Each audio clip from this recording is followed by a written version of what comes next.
ទឹកហូរតិចតិចរំលេចជាភ្លេងចាប់យំប្រឡែងលឺសូរល្វើយល្វើយ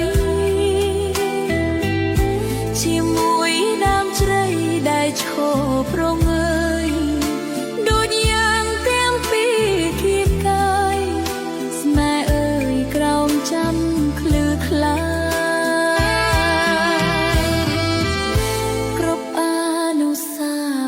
លុបដើមជ្រៃបងក្របងបីអងក្នុងហិតខាបបងអងអែលថ្នាក់ថ្នមកាយាក្តោបដងស្នេហាហើយខ្សាប់ថាស្នេ